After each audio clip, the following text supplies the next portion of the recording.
Magandang hapon po sa ating lahat, mga kapatid. Tayo po ay nasa ikalawang linggo na ng ating pong pag-aaral sa ating pong Family Bible Study Series na Basic Protestant Beliefs. Sa lingwahe po ng mga mananampalataya, wala na po yatang ibang bukang bibig kaysa doon sa pangungusap na si Jesus ang aking tagapagligtas. Ito po ay parang naging motto na o slogan ng karamihan sa mga mananampalataya. Maganda po itong proclamation. Subalit, kailangan maunawaan po natin na hindi po ito dito natatapos. Sapagkat sa banal na kasulatan at mismong ang Panginoong Hesus po ang nagsabi na kung tatawagin natin siyang Panginoon, dapat ay ginagawa natin o sinusunod natin ang kanyang mga utos. Sapagkat sinasabi rin po sa banal na kasulatan na ang pagbigkas at ang pagtawag sa pangalan ng Panginoon ay ang paggawa ng kanyang mga iniuutos sa atin bilang resulta ng kanyang pong pagliligtas. Sa hapon pong ito, uunawain po natin ng mas malalim ang bagay pong ito.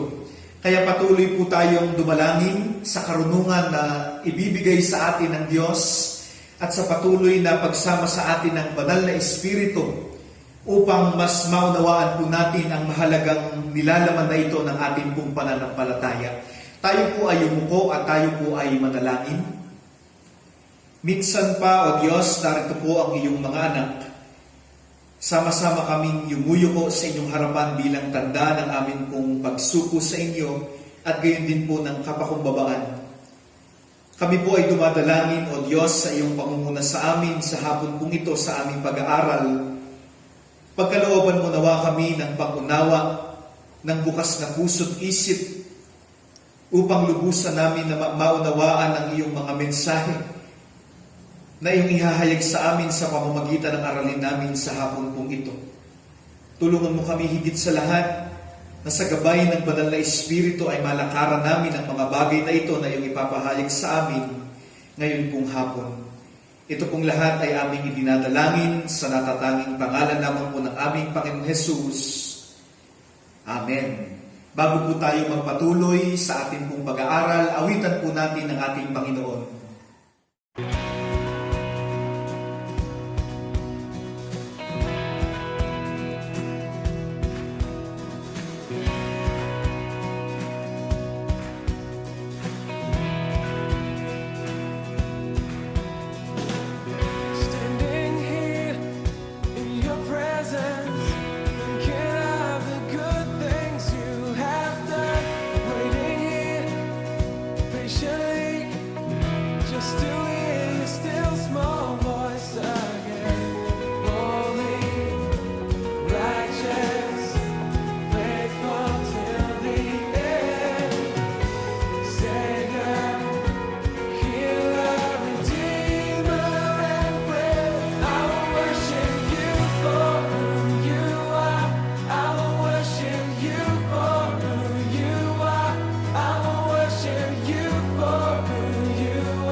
one else can touch my heart like you do, and I could search for all eternity long and find there is none like you. There is none like you. No one else can touch my heart like you do, and I could search for all eternity long and find there is none like you.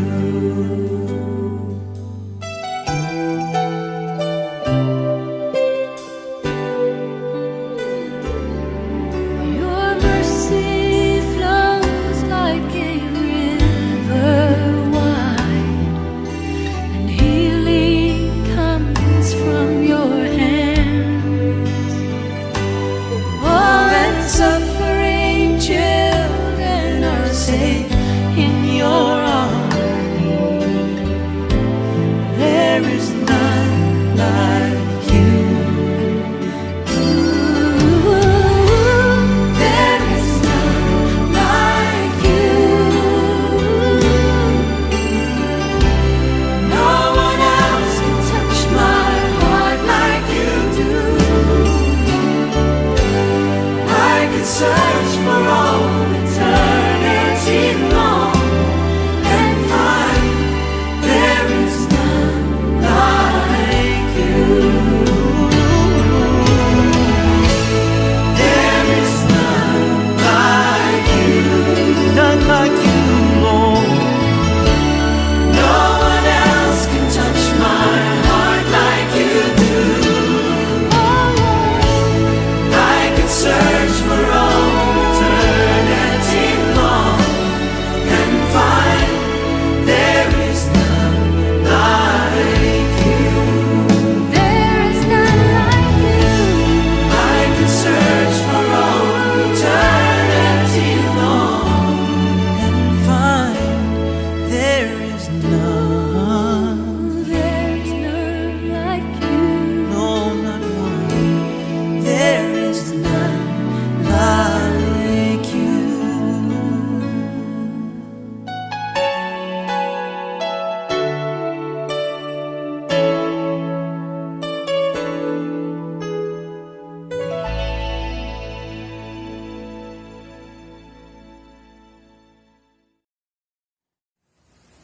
Ang tekstong pagbabatayan po ng ating pag-aaral sa hapong ito ay mga Gawa, ika-4 na kabanata, talatang 11 hanggang 12. Ganito po ang sinasabi: Ang Jesus na ito, ang batong itinakwil ninyong mga tagapagtayo ng bahay, ang siyang naging batong panulukan. Sa kanya lamang matatagpuan ang kaligtasan, sapagkat walang ibang pangalan sa buong daigdig na ibinigay ng Diyos sa mga tao upang tayo ay maligtas. Pinagpala po ng Diyos ang pagkabasa ng kanyang mga salita. Patuloy niyo nawang ibigay sa atin ang pagkaunawa para sa mga bagay pong ito.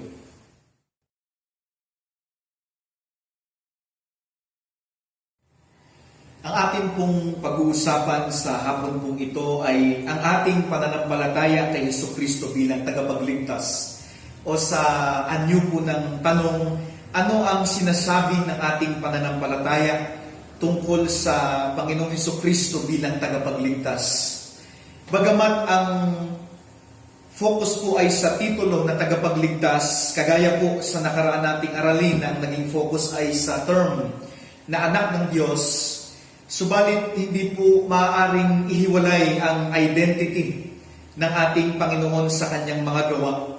Kagaya po ng ating napag-aralan nung nakaraang Biyernes, sa banal na kasulatan, ang pagkakakilanlan po ng Panginoong Hesus ay palaging may kaugnayan o palaging konektado sa kanyang mga gawa sa kasaysayan. Kaya sa unang bahagi po ng ating aralin, tatalakayin po natin kung ano ang kahulugan ng titulong tagapagligtas ng ating Panginoong Hesus, kaugnay po ng kanyang mga gawa. At sa susunod na Biyernes po, sa ikalawang bahagi ng ating pag-aaral, tatalakayin naman po natin ang nagpapatuloy na mga gawa ng ating pong Panginoong Hesus bilang tagapagligtas. Kagaya po ng titulong Anak ng Diyos, napakalawak po ng terminong ito na tagapagligtas kung bibigyan po natin ng detalye, sapagkat napakarami din pong nangyaring development sa pag-unawa at pagpapaliwanag dito ng mga theologian sa kasaysayan po ng Iglesia. At ito po ay inunawa nila sa napakaraming pamamaraan.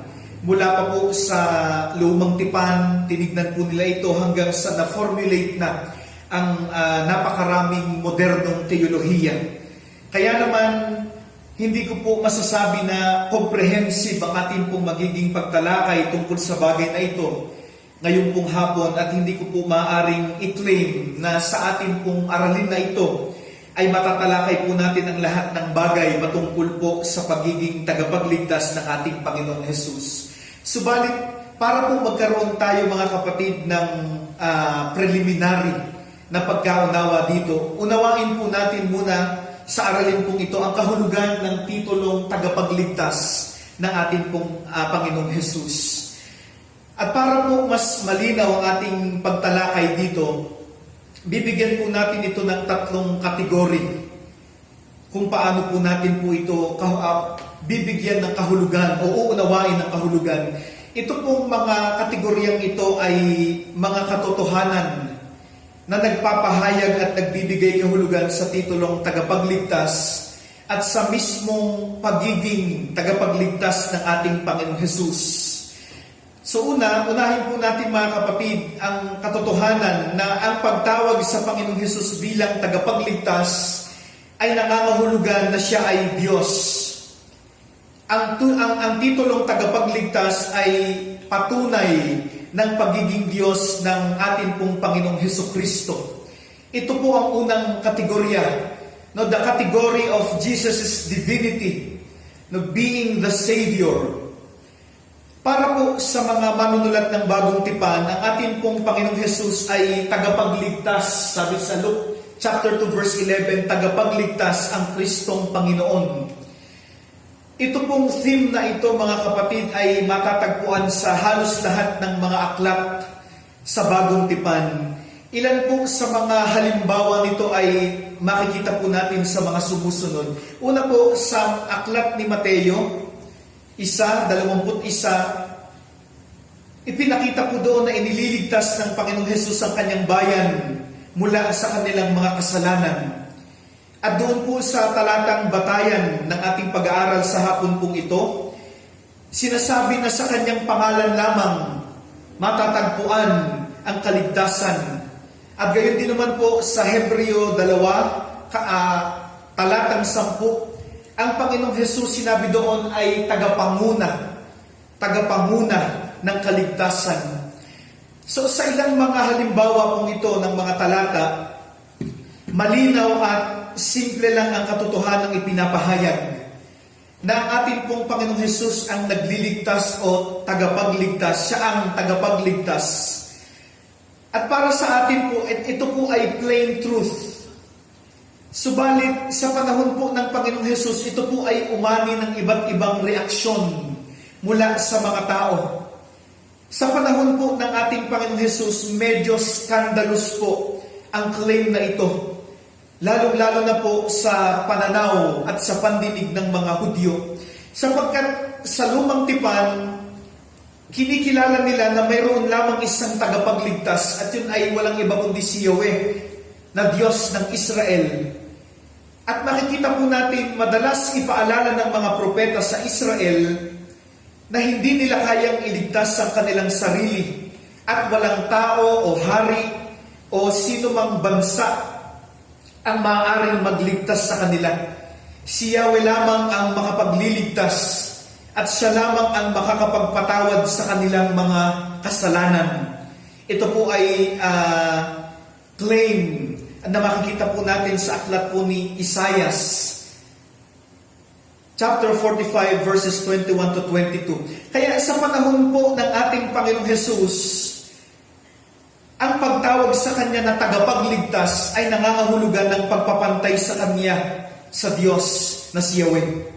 In fact, ito po ang makikita po natin sa aklat ni Marcos chapter 2 verses 1 to 12. Doon po sa passage na yon inakusahan ang ating pong Panginoon Hesukristo bilang blasphemer sapagkat ipinantay niya ang kanyang sarili sa Diyos sa pamamagitan ng pagpoproclaim ng kapatawaran sa nagkasala.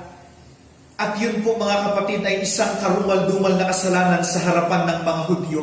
Subalit nakikita po natin sa Bagong Tipan, sinasabi po ng mga nag-aaral ng banal na kasulatan, ang titulo daw po na tagapagligtas ay binanggit ng 8 beses upang tukuyin ang Diyos at 16 na beses naman po upang tukuyin ang Panginoong Hesus.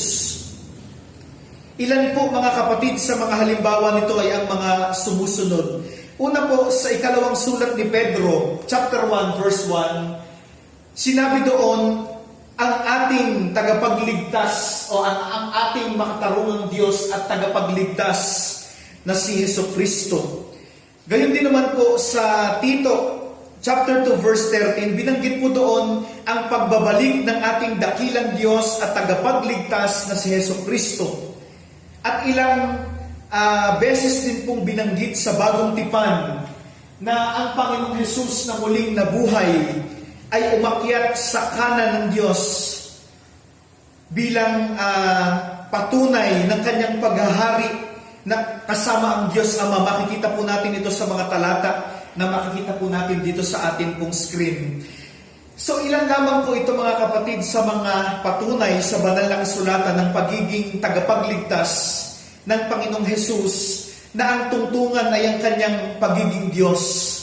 Kaya ang premise po ng mga New Testament writers, since ang Diyos lamang ang maaaring magpatawad ng mga kasalanan at siya lamang ang makapagliligtas at sinasabi ng Panginoong Hesus na siya ay may authority na magpatawad and therefore meron siyang kakayanan na magligtas, nangangahulugan nito na siya ay Diyos.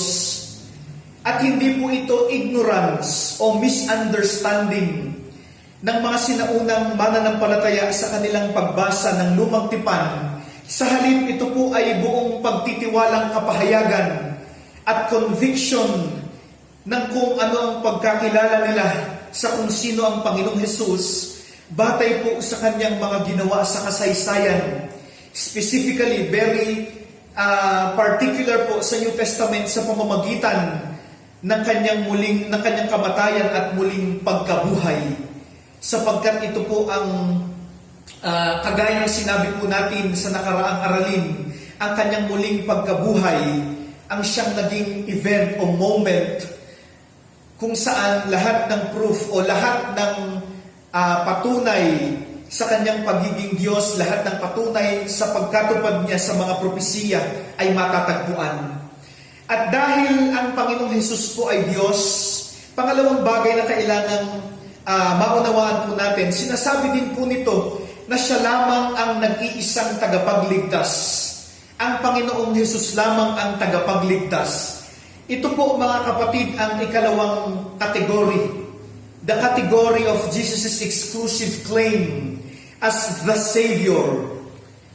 Makikita po natin ang pinaka-sentrong theme ng mainstream Christian thought ay tanging ang Panginoong Hesus lamang ang makapagliligtas sa atin.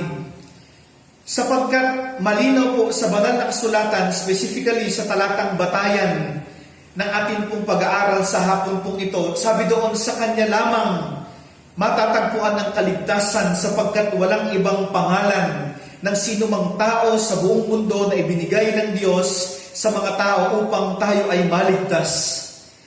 Ang patunay po sa katotohanan ito mga kapatid, minsan pa ay katotohanan ay konektado rin sa kanya pong pagiging Diyos. Dahil ang Diyos lamang ang makapagliligtas at ang Panginoong Hesus ay Diyos, therefore, ang Panginoong Hesus lamang ang makapagliligtas o siya lamang ang tagapagligtas. Again, kung ito po ay titignan natin, ito ay plain and basic belief natin. Subalit, mahalaga pong maunawaan natin ito sapagkat sa ating pong panahon, nagiging popular mga kapatid yung tinatawag na Christian pluralism. At very articulated po ang kanilang mga argument. At ang kanila pong mga theologian ay napakagagaling. Kaya talagang maniniwala ka kapag hindi malinaw sa iyo ang tungkol sa bagay pong ito. Ang kanilang claim ay ang Panginoong Hesus ay exclusive na tagapagligtas ng Christian religion. Kumbaga, limitado lang ang kanyang gawang pagliligtas within the Christian tradition. Pero sa ibang religion o sa ibang religious tradition, mayroon din daw pong ibang tagapagligtas doon. No, kaya po pluralism, plural. Sapagkat ang isa nilang claim ay there are pluralities of saviors. Hindi lamang ang Panginoong Hesus. Jesus is a savior or one of the saviors. Yun ang claim nila. He is not the savior. Ito po ang claim nila. Kung papakinggan po natin, maganda nga namang pakinggan. Kasi nga naman, hindi siya offending sa ibang relihiyon. Hindi mo nga naman sinasaling ang paniniwala o ang claim ng ibang relihiyon no, outside Christianity. At tamang-tama po ang tekstong batayan ng ating pag-aaral sapagkat ito rin po ang isa sa mga madalas na gamitin nila na claim. Bagamat ito ay nagpapakita ng natatanging pagliligtas o pagiging tagapagligtas ng ating Panginoong Hesukristo. Sinasabi po dito sa ating pong talata, walang ibang pangalang ibinigay ang Diyos sa ikaliligtas ng mga tao. Subalit sinasabi po ng mga tinatawag nating Christian pluralist, ang tinutukoy daw po dito ni Pedro na mga tao na subject ng kaligtasan ng Panginoong Hesus ay ang Jewish world o yung mga tao within the Jewish world lamang. Kasama po ang ibang bahagi ng nasasakupan ng Roman Empire. Kasi sabi nila, hindi pa naman daw po alam ni Pedro noon ang tungkol sa ibang lugar o sa ibang bansa sa mundo. Kaya wala pa daw alam si Pedro na ibang religion na nag-e-exist noong panahon na yon maliban sa Jewish religion. Kaya sabi ng mga Christian pluralist, ang pinapatukuyan daw ni Pedro dito na mga tao sa verse kung ito ay yung Jewish o yung mga taong bahagi ng Jewish religion. Kaya ang tinutukoy daw ni Pedro dito, ang Panginoong Hesus daw po ay tagapagligtas lamang within the Jewish tradition at nang naging bunga nitong Christian religion. Subalit napakaganda po ng pag-refute ng ilang mga theologian na nagde-defend ng pagiging tagapagligtas ng Panginoong Hesus ng sangkatauhan at hindi lamang po ng Judeo-Christian tradition. Ang kanilang pong basihan, mga kapatid, ay yung openness ng Roman Empire sa iba't ibang relihiyon noong panahon pong yun. Sinasabi nila na hindi totoo na noong panahon ni Pedro, wala siyang alam na ibang relihiyon. Kasi malamang daw po, kalat na noon sa known world ang ibang relihiyon. Sapagkat ang paniwala ng Roman Empire, para lalong mag-prosper ang kanilang empire, dapat nilang i-welcome lahat ng Diyos, no, small letter D, lahat ng Diyos na pwedeng i-introduce ng mga taong nasasakupan nila. And therefore, dapat din nilang i-welcome sa empire ang iba't ibang religion, given nakikilalanin pa rin ng mga tao ang emperor bilang Panginoon. Ibig sabihin, laganap na sa buong Roman Empire ang maraming relihiyon noong panahon na yon. At malamang alam na alam ito ni Pedro. Subalit sa kabila nito, napaka-exclusive pa rin ng kanyang claim na walang ibang pangalan na ibinigay ang Diyos para sa ikaliligtas ng mga tao maliban sa pangalan ng ating pong Panginoong Hesukristo. So ang implication nito, walang ibang tagapagligtas kahit pa sa ibang religious tradition noon pa mang panahon na iyon. At ang pagiging tagapagligtas ng Panginoong Hesus ay hindi lamang within the Judeo-Christian tradition. Kaya yung kung claim ng mga Christian pluralist, no, it sounds good. Kasi hindi siya offending sa ibang relihiyon, accommodating siya sa ibang relihiyon. Madaling matatanggap ng ibang relihiyon ang ating pakikipag-ugnayan sa kanila. It sounds good but it's not biblical. Kailangan maintindihan natin mga kapatid, hindi po purkit magandang pakinggan ay biblical na masasabi at sumasang-ayon na sa pananampalatayang itinuturo sa atin ng banal na kasulatan. Napakagandang bagay po ang pakikipag-ugnayan sa ibang relihiyon, subalit pwede naman po na makipag-ugnayan tayo sa kanila, makipagdialogo tayo sa kanila nang hindi binibitawan ng ating pong pananampalataya. Because biblically speaking, iisa lamang ang Diyos, iisa lamang ang tagapagligtas, at walang iba, yun ay walang iba kundi ang ating pong Panginoong Hesukristo. Sapagkat kung sasabihin natin na marami ang tagapagligtas, para na rin po nating sinasabi na marami ang Diyos at tama pala lahat ng relihiyon. Kung ganoon, bakit pa po kailangan nating mag-evangelize? Bakit pa natin kailangan aralin ang ating pananampalataya?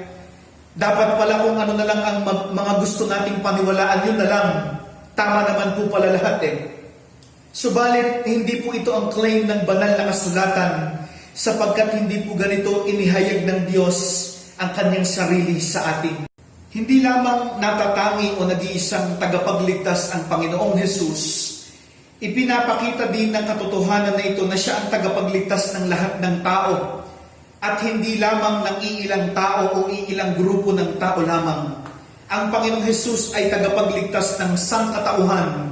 Ito po ang ikatlong kategorya, the category of Jesus being Savior of the humanity. Sabi po sa unang Juan, 2 kabanata, talatang 2, si Kristo ang handog sa ikapagpapatawad ng mga kasalanan, hindi lamang ang ating mga kasalanan, kundi maging ang kasalanan ng lahat ng tao. Dalawang bagay po ang makikita natin sa mga talatang ito. Una, yung kanina pa po natin dinidiscuss, kaya hindi na po natin masyadong bibigyan ng diin, na ang pagliligtas ng Panginoong Hesus ay walang kapantay at hindi matutumbasan. Sabi doon, siya lamang ang handog. Hindi sinabing siya ay handog, kundi siya lamang ang.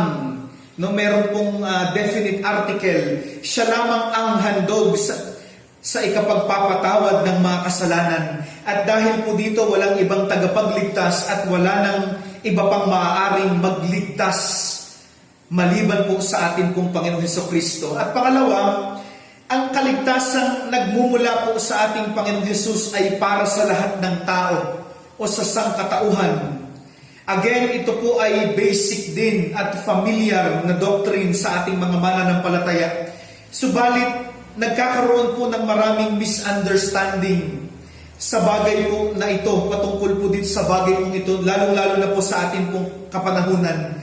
Sapagkat nagkaroon po ng pagkabulabog ito dahil sa claim ng ilang tinatawag natin na Calvinist, na nagsasabing ang kaligtasan ng Panginoong Hesus ay para lamang doon sa mga pinili na ng Diyos bago pa man niya likhain ang sangnilikha.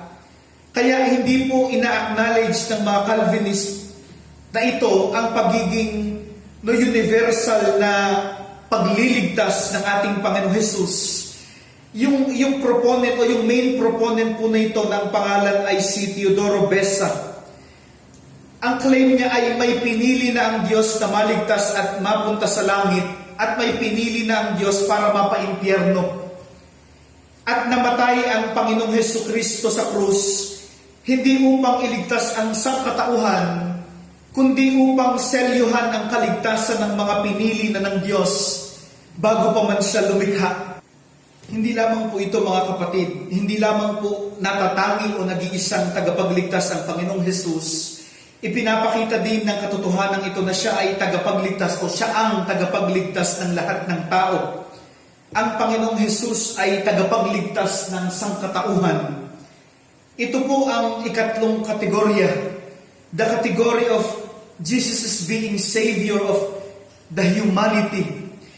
Sabi po sa unang Juan, 2 kabanata, talatang 2, si Kristo ang handog sa ikapagpapatawad ng mga kasalanan, hindi lamang ang ating mga kasalanan, kundi maging ang kasalanan ng lahat ng tao.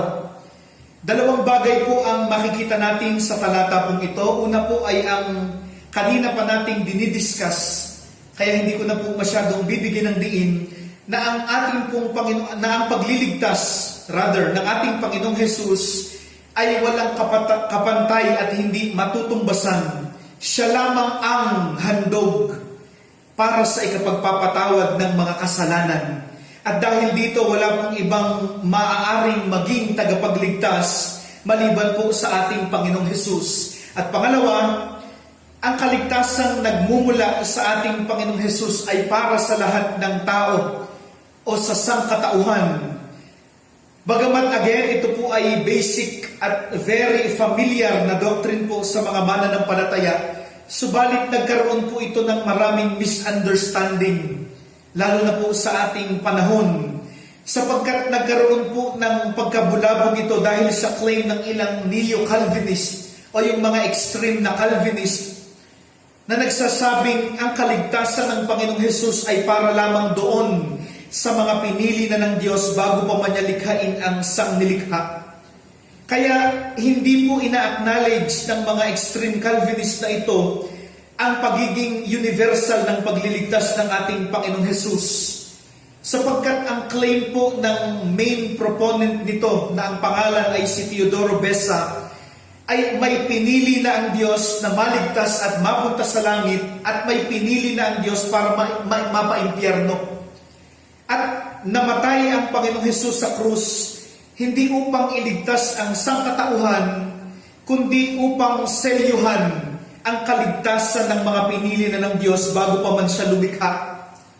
Ibig sabihin, namatay ang Panginoong Jesus sa krus para lamang sa mga specific na tao na pinili ng Diyos at hindi po para sa sangkatauhan. Ito po ang kanilang claim. At ito rin po, mga kapatid, ang dahilan kung bakit marami po sa mga extreme Calvinist na ito ay naniniwala na dahil ligtas ka na, pwede ka pa rin magpatuloy sa iyong pagkakasala. Dahil nga pinili ka na ng Diyos na maligtas at mapunta sa langit, ano pa nga ba ang iyong gagawin? Kundi magpasarap na lang at gawin ang gusto sa buhay. So makikita po natin, mga kapatid, na ganito po nabulabog ang doktrina ito. In fact, maging ang biblical language ay nabulabog din po, mga kapatid, dahil po sa ganito pong doktrina. May narinig po kami na nagdi-discuss ng ganito sa Facebook. Sabi po nung isang tumatalakay, doon daw po sa John 3:16, nang sabihin daw po doon na sino mang sumampalataya sa Kanya, yun daw kung sino man doon ay tumutukoy doon lamang sa mga pinili ng Diyos. Sino man, whosoever, kahit sino, random, general and universal, pero ang tinutukoy lamang daw po doon ay ang mga pinili lang. Di po ba inconsistent, at napakagulo? At ginawa po nilang specific yung salitang general and universal. At sinasabi po nila na ang Panginoong Jesus ay, ang iniligtas lamang ay yung mga pinili na yon at hindi po ang sangkatauhan. Subalit, throughout the New Testament, makikita po natin na ang pagiging tagapagligtas ng Panginoong Jesus ay para sa sangkatauhan at hindi lamang para sa iilang tao. Sa liham po ni Pablo sa 2 Korinto, 5 kabanata, ang talata po ay 14 hanggang 15, sinabi po ni Pablo na ang pag-ibig ni Kristo ang naghahari sa amin sapagkat natitiyak namin may isang namatay para sa lahat, kung kaya't ang lahat ay maibibilang ng patay. Namatay siya para sa lahat upang ang mga nabubuhay ngayon ay huwag nang mabuhay para sa sarili, kundi para kay Kristo na namatay at muling nabuhay para sa kanila. In fact, ang ating pong kapatid na si Pablo ay hinigitan pa ito. Doon po sa Roma, chapter 8, verses 18 to 23, he even goes beyond humanity. At sinabi niya na sa ginawa pong pagliligtas ng Panginoong Jesus, ay hindi lamang ang sangkatauhan ang nakinabang, kundi maging ang buong sangnilikha. At gayon din po sa kanyang liham sa mga taga-Kolosas, chapter 1, verses 15 to 20, ipinakita po doon na ang katubusang ginawa ng Panginoong Hesukristo ay mayroong epekto sa lahat ng bagay sa langit man o sa lupa. At ang ground o ang tungtungan o ang batayan ng claim po ng pagiging tagapagligtas ng Panginoon Hesus ng sangkatauhan, sabi rin po sa talata pong ito ay ang kanyang muling pagkabuhay, ang resurrection. Sapagkat ang kanyang muling pagkabuhay po ay inuunawa ng banal na kasulatan na siyang lumikha ng bagong posibilidad para sa sangkatauhan sa pamamagitan po ng pagtatatag at pagbibigay po ng posibilidad sa general, ang term ng mga theologian ay general resurrection na magaganap sa katapusan ng panahon. At ito po ay batay sa Roma chapter 8 verse 29. Kaya doon po sa unang Korinto chapter 15, ilang ulit din pong sinabi ni Pablo na ang muling pagkabuhay ng Panginoong Hesus ay merong epekto sa lahat. Binanggit po yung salitang lahat. Gayon din po yung lahat ng bagay at yung lahat ng tao. Kaya naman, ang muling pagkabuhay ng Panginoong Hesus ang nag-set up ng isang sitwasyon na mayroong epekto sa buong sangkatauhan at hindi sa iilang tao lamang. At sa katapusan ng panahon, ang Panginoong Hesukristo ang maghahayag ng kaligtasan sa lahat, sabi sa Matthew 25:31-46, sa lahat ng babae at lalaki bilang hukom ng sangkatauhan.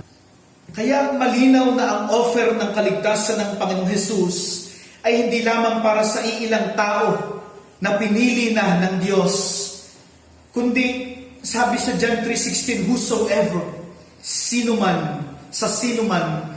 Ibig sabihin, binibigyan ng Panginoon ang lahat ng tao ng pagkakataon na matanggap o maranasan ang kaligtasan. Kaya po isang maling bagay na sabihin na mayroon ng pinili ang Diyos na mapunta sa langit at mayroon ng pinili ang Diyos para maimpyerno. So dito po mga kapatid, sa ilang pagtalakay na ito, napakalawak at napakalalim na kahulugan ng titulong tagapagligtas ng ating Panginoong Hesukristo, makikita po natin na una, ito ay nangangahulugan at nagpapakita at nagpapatunay ng kanyang pagiging Diyos. Napakalinaw po nito sa atin pong tinalakay sa hapon pong ito na nagpapatunay patungkol po sa pagiging Diyos ng ating pong Panginoong Hesukristo na inihayag po sa atin ng banal na kasulatan. Pangalawa mga kapatid, nangangahulugan din po ito na siya lamang ang tagapagligtas sapagkat wala nang ibang makapagliligtas kundi ang Diyos lamang. At lastly, no, dahil siya ay Diyos ng sangsinukob, siya ay tagapagligtas ng sangkatauhan at ng sangnilikha at hindi ng iilang tao lamang. Ito po mga kapatid ang ilang bagay na mauunawaan po natin o kailangan nating maunawaan patungkol po sa ating pananampalataya, tungkol po sa ating Panginoon bilang tagapagligtas. So napakaganda pong tanungin natin, ano po ang mga implikasyon ng mga katotohanan ito sa atin pong mga buhay? Ano po ang ibig sabihin nito sa atin mga kapatid? Unang-una, kailangan maunawaan po natin na ang pagkilala po sa Panginoong Hesus bilang tagapagligtas ay nangangahulugan ng pagkakaroon ng undivided devotion o commitment sa atin pong Panginoong Hesukristo. Dahil siya lang ang ating Diyos at siya lang ang ating tagapagligtas, marapat lamang na maging ang kabuuan ng ating buhay ay nakatuon sa kanyang lordship. Ang pagkakaroon ng mas mataas na priority kaysa sa kanya at ang pagkakaroon ng ibang tao o bagay na pagtitiwalaan natin ng ating buhay ay para na rin pagsamba sa Diyos-Diyosan. At ito ay para na rin pagsang-ayon mga kapatid doon sa itinuturo ng mga pluralist na may iba pang maaaring magligtas sa atin maliban sa Panginoong Hesus. So ito po ay nagtutulak sa atin upang suriin ang ating mga sarili. Ano o sino ang ating mga pinagtitiwalaan ng ating buhay? O ano o sino ang umuukupa ng ating atensyon, ng ating mga prioridad sa buhay? Pangalawa mga kapatid, Ang pagkilala po sa Panginoong Hesus bilang tagapagligtas ay nangangahulugan ng pagbabahagi ng ating pong pananampalataya o kahalagahan ng pagbabahagi ng ating pananampalataya sa Kanya, no? Sa mga tao. Madalas kong sabihin ng mga tao ngayon na pare-pareho lang naman ang mga relihiyon. Iisa lang naman ang Diyos na tinatawagan natin. Subalit, batay po sa ating pag-aaral, whether we like it or not, napaka-exclusive po ng claim ng banal na kasulatan patungkol sa kung sino ang ating pong Panginoong Jesus. At nahahayag po dito na hindi pare-pareho ang relihiyon at hindi iisa ang Diyos na tinatawagan ng bawat relihiyon. And therefore, kailangang marinig po ulit ng mga tao ang tungkol sa ating Panginoong Hesukristo at ang mga katotohanan patungkol po sa Kanya. At ang Kristo po na dapat ipahayag natin ay ang Kristong ipinapahayag ng banal na kasulatan, sapagkat napakarami na pong Kristo ang ipinangaral sa mundo. Subalit ang mga Kristong ito, mga kapatid, ay inimbento lamang ng mga tao na nagnanais na pumanig lang sa kanila o pumanig sa kanilang kagustuhan, ang kanilang pagsasa Diyos.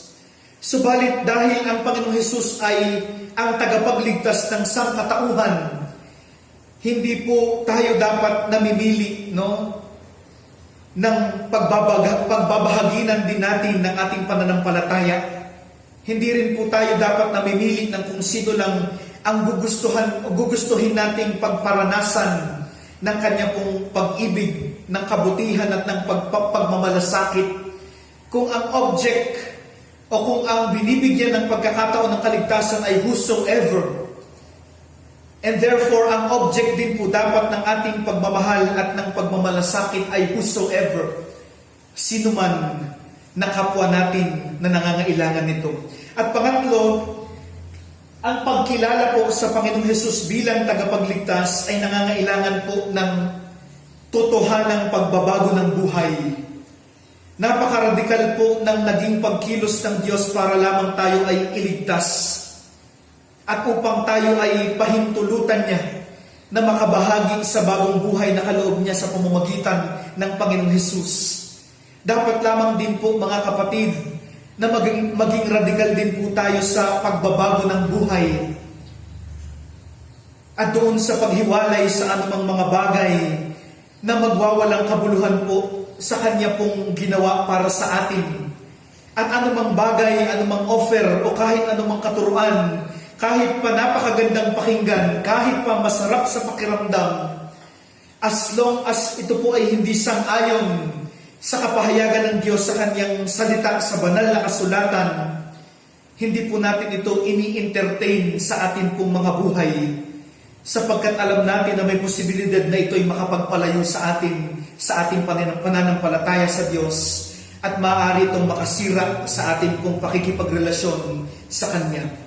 Kaya sa oras na ito, mga kapatid, nais ko po kayong anyayahan na patuloy na pagbulayan ang mga bagay na ito at talakayin sa loob po ng ating pong mga tahanan ang mga bagay na ito sa pamamagitan po ng mga gabay na tanong na ating pong makikita sa ating mga screen.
Pasalamatan po natin ang Diyos sa kanyang kabutihan sa atin sa hapon pong ito, sa kanyang pagpapahintulot na muli tayong makapag-aral ng ating pong mga mahalagang pananampalataya. Sa oras pong ito, patuloy po tayong maglaan ng ilang minuto pa upang sa loob po ng ating mga tahanan ay magkaroon tayo ng pananalangin. Sabihin po natin sa ating mga mahal sa buhay at mga kasama sa tahanan ang ating pong mga prayer concerns at patuloy po tayong manalangin sa harapan ng Diyos.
atin pong iyuko ang ating mga ulo at tayo po ay manalangin.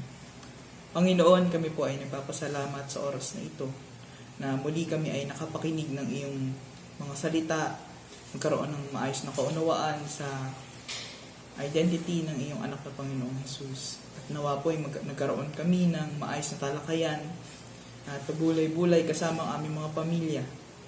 At ito ay magbunga sa amin at ito ay magresulta sa amin na kami ay patuloy na maglingkod sa iyo, magkaroon kami ng maayos na commitment sa iyo, matuto kaming ibahagi naman to sa iba, at ito ay maging isang magandang kapahayagan ng aming pananampalataya sa iyo. Kami ay patuloy na maging liwanag sa aming mga komunidad na kinabibilangan at sila din naman ay maakay namin sa paniniwalang ito. Ikaw po, Diyos, ang patuloy na maging sentro ng aming mga buhay. Pamuhay namin ang iyong mga katuruan sa amin. Sa pangalan ng iyong anak na si Jesus. Amen.